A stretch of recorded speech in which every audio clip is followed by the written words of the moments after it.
એમને 15 વર્ષથી આ દુખાવો હતો. ફ્રેન્કભાઈ મારી સાથે મેડિટેશનમાં પણ જોડાણા છે. એનો એક્સપિરિયન્સ કેવો રહ્યો હતો? સર એ તો બહુ અદ્ભુત રહ્યું છે.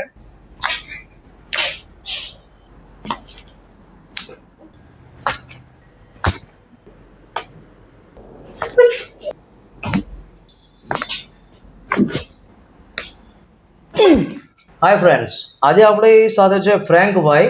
ફ્રેન્કભાઈ મારી પાસે 4 વખત આવીને ગયા અને એમને સર્વાઇકલ અને શોલ્ડરના પાછળના ભાગમાં દુખાવો હતો. તો એમને 15 વર્ષથી આ દુખાવો હતો.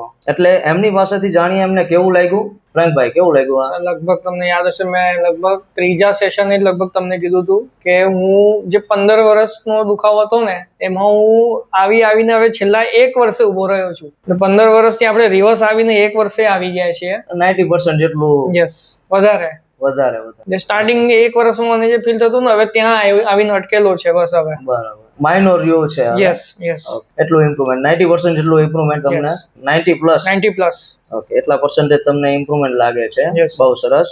અને ફ્રેન્કભાઈ મારી સાથે મેડિટેશનમાં પણ જોડાણા છે. એનો એક્સપિરિયન્સ કેવો રહ્યો હતો? સર એ તો બહુ અદ્ભુત રહ્યું છે. જેમ કે તમે નોલેજ બધું આપ્યું ને એ હિસાબે આપણે જે પૂર્ણિમાના દિવસે આપણે એકચ્યુઅલી ફર્સ્ટ સેશન મારું થયું હતું અને ફર્સ્ટ સેશન ઇટસેલ્ફ થી જ બહુ સારું લાગ્યું હતું એકચ્યુઅલી. Thank you.